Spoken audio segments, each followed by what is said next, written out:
추석 연휴가 하루 앞으로 다가왔습니다. 하지만 코로나19 신규 확진자 수 2,000명대를 기록하고 있어서 가족과의 만남에도 괜찮을지 좀 걱정이 있습니다. 네, 추석 연휴 기간 주의해야 할 점, 또 잇따르는 백신 부작용 사례에 대해서는 어떤 대책들이 있는지 짚어보겠습니다.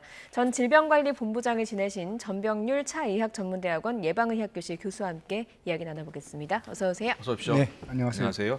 추석 연휴가 이제 시작이 됐잖아요. 네. 사실상 그러다 보면 이제 가족들을 만나기 위해서 이동이 많아지고요. 또 여행 가는 분들도 있고요. 그래서 이번 추석 연휴가 방역의 최대 고비가 될 것이다. 이렇게 많은 분들이 보고 있더라고요. 어떻게 보세요? 네, 아무래도 이제 지난 7월 7일 이후에 예. 2달 이상 계속해서 1,000명대 환자가 발생하고 있지 않습니까? 예. 아무래도 이제 무증상 감염으로 인한 지속적인 감염의 확산이 우려가 되고 있고요. 예. 특히 또 이 추석 기간 동안에는 전국적으로 많은 인구가 이제 이동이 있겠고요. 네. 또 그 이동에 따라서 또 계속해서 만나는 사람들이 많아지게 되겠죠. 예. 각별히 개인위생 수칙 철저히 지켜야 되겠고요. 예. 또 마스크 착용 철저히 지켜주시는 그런 노력이 필요하다고 생각을 합니다. 예, 네. 확진자의 70~80% 정도가 수도권에서 나오니까 말씀하신 대로 이동이 많아지다 보면 수도권에서 비수도권으로, 비수도권에서 또 수도권으로 이렇게 전국적인 확산 양상이 나타날 거란 우려를 방역당국도 하고 있거든요. 네. 어떻게 보십니까? 네, 맞습니다. 사실 그 인구의 그 유동성이 이 코로나19 확산의 가장 큰 요인 중에 하나라고 지금 꼽고 있는 겁니다. 네. 따라서 이러한 인구 이동이 많은 상황에서는 우리 모두가 다 이제 그 조심을 하는 그런 경각심을 가져야 되겠습니다. 네. 말씀드린 것처럼 무증상 감염이 워낙 많은 비중을 차지하고 있기 때문에 예. 또 특히 또 18세에서 49세 이상 아직까지 접종을 받지 않은 분들이 상당수가 있습니다. 네. 한 500만 명 정도가 된다고 하는데 예. 이분들이 어떻게 보면은 그런 감염원으로 작용할 수 있습니다. 네. 따라서 이 추석 연휴 기간 동안에 다른 무엇보다도 마스크 착용, 개인위생 수칙 철저히 지키는 노력이 필요하겠고요. 그리고 또 조금이라도 좀 이상이 있을 경우에는 보건기관에 신고를 해서 즉각적인 그런 조치를 받도록 하는 그런 노력이 필요하겠습니다. 네. 일단 정부도 상당히 중요한 시점이기는 하지만 그래도 1년에 한 번 있는 이 추석 연휴 가족들끼리 만날 수 있도록 약간 제한을 좀 풀어줬잖아요. 인원 제한을. 그래서 네. 가족 같은 경우에는 접종자 4명을 포함하면 8명까지는 만날 수 있는 거죠. 네, 그렇습니다. 추석 기간 동안 17일부터 23일까지죠. 예. 접종자 4명, 미접종자 4명까지는 네. 가정 내에서의 사적 모임을 허용을 네. 했습니다. 예. 가정을 벗어나서는 현행과 같은 그런 사적 모임 적용을 적용받는다는 점을 이해를 해주셔야 되겠습니다. 그렇군요. 네. 예. 교수님, 어제 질병관리청 국장, 과장들하고 방역체계 개편 방향 관련된 자문회의 가지셨잖아요. 저는 네. 질병관리본부장 역할로서 지금 참석을 하셨는데 어떤 이야기가 혹시 좀 오가셨는지요? 네, 아무래도 이제 이 접종률이 높아지는 그 상황에서 예. 일상생활로의 복귀 과정을 어떻게 하는 것이 좋겠는가 거기에 대한 이제 우리 질병관리청에 담당하시는 국장 과장님들과 자문 회의를 했습니다. 네. 사실상 현재 1차 접종률이 70%를 이제 곧 돌파할 것으로 좀 예상을 하고 있고요. 예. 또 2차 접종 완료율 또 40%를 넘어서는 이제 그런 상황이기 때문에 이제는 어느 정도 이 일상생활로의 단계적인 복귀를 검토하는 시점에 도달했다고 저는 생각을 하고 있습니다. 예. 그런 면에서 과거에 신종플루라든지 여러 가지 감염병을 이제 직접 담당했던 이 선배 공무원으로서 그런 이 경험을 우리 후배 공무원들에게 전달을 했습니다. 그랬군요. 우리 전병률 교수님 그러면 어떤 아이디어를 제시했습니까? 지금 어떤 코로나 방역 대책이 필요하다 네. 이렇게 이야기해 주셨습니다. 일단 예방 접종률이 높아지는 상황에서는 접종을 완료하신 분들에 대해서는 단계적으로 일상생활로 복귀하는 것을 검토를 해야 된다라고 말씀을 드렸고요. 또 특히 이제 현행 사회적 거리두기 단계 어떻게 보면은 상당히 기준이 좀 애매모호한 그런 부분들이 있습니다. 네네. 따라서 접종을 하신 분들에 대해서 우선적으로 거리두기 조치에서 예외 적용을 하도록 하는 그런 조언을 해드렸습니다. 예를 들어서 이 스포츠 행사 같은 경우에 예방 접종을 완료하신 분들은 이제는 어느 정도 좀 관람을 좀 허용하도록 한다든지 또 식당의 공간을 감안해서 전체적으로 한 20명 정도, 예를 들어서 20명 정도가 입장할 수 있는 그런 식당이다. 그렇다면은 접종을 하신 분들의 경우에는 인원 예를 들어서 4인, 6인 제한할 거 없이 집단별로 접종자들에 대한 그 이용을 좀 허용토록 하는 그런 정도의 그 완화된 거리두기를 제가 제안을 했습니다. 예. 현행 거리두기에 대해서 좀 비판의 목소리를 내셨던데 어떤 부분이 좀 문제라고 특히나 지적을 좀 하신 건지요? 예를 들어서 이제 결혼식이라든지 또는 장례식장에서의 예. 그 인원 제한 같은 것들 네. 어떻게 보면 이제 그 이 결혼식 경우에는 이제 혼주나 그 예비 신랑 신부가 어떻게 보면 일생에 한 번 있는 그런 기회인데 그 인원 모임을 식사를 하지 않는 조건으로 뭐 99명이라든지 네. 그런 것들은 좀 불합리하다. 네. 식사를 하더라도 거리두기를 좀 유지하면서 한다면은 충분히 그 이 예방할 수 있는 그런 노력이 가능함에도 불구하고 획일적으로 그런 기준을 적용한다든지 또는 실외 활동을 하는 스포츠 행사의 경우 마찬가지입니다. 네. 마스크 착용 꼭 안 해도 되는데 그 샤워장까지도 마스크 착용을 제한하는 그런 조치들 네. 그런 것들도 좀 완화할 필요가 있겠다는 그런 건의를 제가 했습니다. 네. 그래도 정부가 이렇게 인원 제한을 두는 이유가 있었을 거 아닙니까? 예를 들어서 많은 사람들이 모이게 되고 또 마스크를 쓰고 있다고 하더라도 식사를 하게 될 경우 마스크를 풀러야 되고 이게 지금 99명까지 결혼식에는 참여할 수 있지만 그래도 식사는 못하게 한 이유가 바로 거기에 있는 것 아닐까요?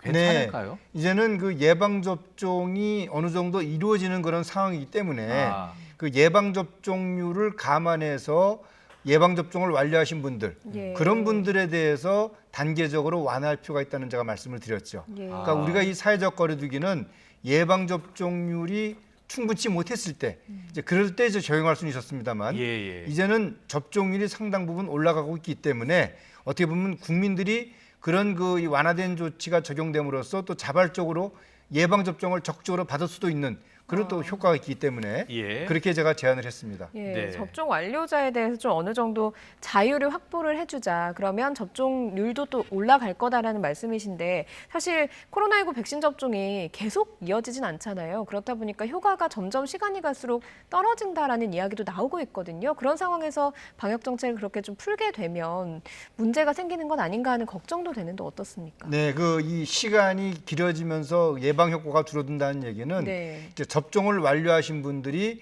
예를 들어서 6개월이라는 기간이 지나면서 그 예방 효과가 떨어진다는 얘기인데 예. 아직까지 우리나라의 경우에는 접종을 완료하신 분들이 6개월까지 도달하는 시간은 아직 많이 남았습니다. 네. 아마도 내년 초쯤 되면은 6개월이 되는 시점이 될 텐데요. 네. 그때쯤 되면은 또 우리 정부가 또 부스터 샷을 준비할 수 있는 또 백신을 확보하기 때문에 그때는 또 다른 그 백신 정책이 이루어질 것이고요. 네네. 현재로서는 일단 완료하신 분들에 대해서는 어느 정도 일상으로 회복할 수 있는 그런 정책을 제안함으로써 그 어떻게 보면은 여러 가지 그 이 코로나19 대유행에서 많이들 힘들어하는 우리 국민들 예. 또 소상공인 자영업자들의 여러 가지 그 사기 진작책에서도 필요하다는 그런 말씀을 제가 드렸습니다. 네, 지금 영국이나 유럽에서 위드 코로나 그런 정책을 펴고 있는데 우리도 이제 위드 코로나로 가야 한다 이런 뜻으로 읽히거든요. 질병관리청이나 정부 당국에서는 이 같은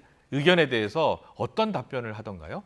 일단 뭐 각계각층의 여러 전문가들의 의견을 지금 청취하는 그런 상황이고 저는 이제 그 중에 이제 한 그룹 예. 전직 질병관리본부장이라는 그 한 그룹으로서 말씀을 드린 건데 네. 아무래도 지금 정부는 그 이 일상으로의 단계적인 복귀를 상당히 지금 그 검토를 하고 있는 그런 느낌을 받았습니다. 예. 아마도 그 전체 국민의 70% 정도가 접종을 하게 되는 시점 아마 10월 말쯤으로 생각을 하고 있는데요. 예. 그리고 이제 접종 효과가 2주 후에 나타나기 때문에 11월 한 둘째 주가 지나는 그런 시점에서는 어느 정도 그 일상으로의 회복을 꾀하는 그런 정책을 국민들에게 알리지 않을까 하는 그런 생각을 가져봤습니다. 네. 11월 초쯤. 네. 네. 예. 네. 알겠습니다. 네. 기대해봐도 될까요?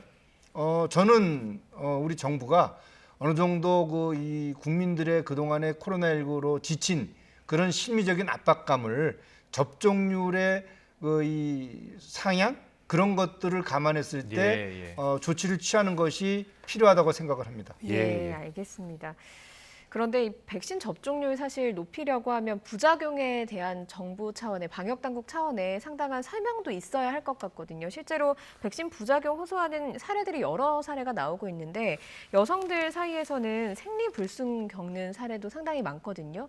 교수님 보시기에는 인과성이 있다고 보십니까? 네, 그 미국에서 이제 그 몇몇 교수님들께서 그 인터넷을 통해서 이 백신 접종 후에 그 여성들의 생리의 이상 증상을 조사를 했더니 예, 예. 상당히 많은 분들이 그 거기에 동참을 해주셨어요. 네. 그래서 그 결과 이제 국립보건원에서 아마도 이제 그 연구를 이제 시작을 했습니다. 예. 그러나 현재로서는 이 백신과 또 그에 따른 그 이 생리의 어떤 이상 증상은 특별한 인과성은 없어 보인다. 특별한 인과성은 없다. 네.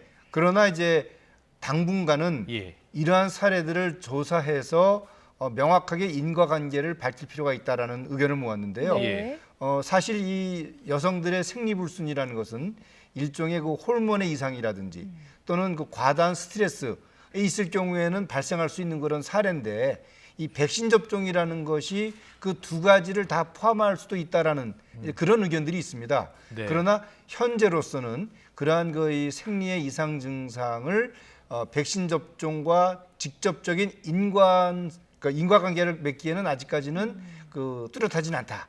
따라서 일시적으로 그런 그 이 생리 불순이라든지 그런 이상 증상이 있다 하더라도 반드시 정해진 그 스케줄에 따라서 1차 접종을 한 이후라면은 2차 접종을 하는 것이 좋다. 더 이득이 크다. 그렇게 지금 전문가들은 보고 있습니다. 네, 지금 청와대 국민청원 게시판에는 백신 접종 후에 폐나 간, 신장 기능을 상실했다 이런 글도 올라오고 있습니다. 백신 접종으로 폐나 간, 신장에 부작용이 발생할 그런 가능성도 있다고 보십니까? 사실 이제 그동안에 이 백신 접종에 따른 그 경미한 부작용 또 심각한 부작용 이렇게 분류를 한다면은 예. 심각한 부작용으로서는 아나필락틱 샥이라든지 예. 또는 이제 그 신경계통의 이상 증상 이제 그런 것들이 이제 그 대표적인 중증 부작용으로 거론이 됐었는데 네네. 이 청와대 그 청원에 올라왔던 그분의 경우처럼 장기 손상, 예를 들어서 간이라든지 예. 폐라든지 신장이라든지 그런 것들은 아직까지 보고가 되지 않은 그런 사례로 알고 있습니다. 예. 아마도 이제 이 방역 당국에서는 이 환자분의 그 이 이상 증상을 필요하다면은 뭐 조직 검사라든지 그런 것들을 통해서 이 백신 접종과 인과관계가 있는 것들에 대해서 조사를 할 필요는 있습니다만 예. 현재로서는 뚜렷하게 인과관계가 있다라고 말하기는 좀 어려운 상황이다. 그렇게 보고 있습니다. 그런데 그 인과관계 인정 여부 있잖아요. 네.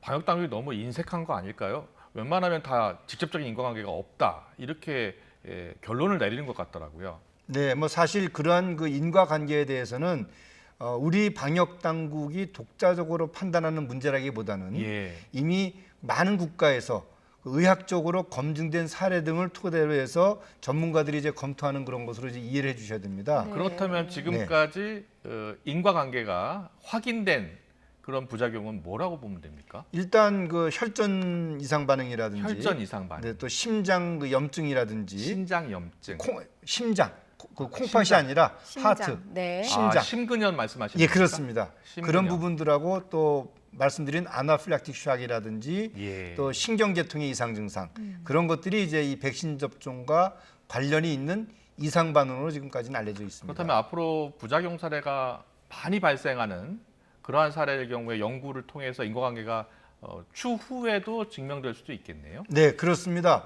사실 모든 약이라는 것은 약이 안전성과 유효성이 입증돼서 시판이 되더라도 예. 시판 후 이상 반응 조사라는 그런 규정이 있습니다. 네. 그래서 그런 것들을 통해서 사례들이 모아지고 그 모아진 사례들을 분석을 하고 나면은 그 약과의 부작용과 인과관계가 밝혀지는 그런 과정을 겪게 됩니다. 네. 이 백신 접종도 마찬가지 동일한 그런 과정을 거쳐야 되기 때문에 앞으로도 계속 그 중장기적으로 이상 반응과 인과성에 대해서는 연구가 있어야 될 것으로 생각을 합니다. 예. 예. 우리 국민들 가운데 70% 가까이가 이제 1차 접종을 마쳤잖아요. 근데 1차 접종 마치고 심각한 부작용을 겪었던 분들 있지 않습니까? 그런 분들 같은 경우에는 2차 접종을 하는 게 좋습니까? 아니면 좀 미루는 게 좋습니까? 일단 그 부작용을 경험했던 분들이 예. 이제 접종일이 이제 확정이 돼서 네. 2차 접종일이죠. 예. 그렇게 되면 이제 의사 선생님하고 먼저 사전에 예진을 하게 됩니다. 네. 그 예진 과정에서 본인이 겪었던 이상 증상을 정확하게 얘기를 하게 되면은 그 접종할 때 의사 선생님이 판단을 해서 선생님 같은 경우에는 당분간 접종을 안 하는 것이 좋겠습니다. 네. 그렇게 얘기를 하면은 일단은 접종을 보류하고 그 신체 상태의 그 어떤 여러 가지 상황들을 좀 면밀히 검토한 후에 예. 다시 접종을 받는 것이 좋겠습니다. 알겠습니다. 여기까지 듣겠습니다. 지금까지 전병률 치의학 전문대학원 예방의학교실 교수님과 이야기 나눠봤습니다. 잘 들었습니다. 고맙습니다.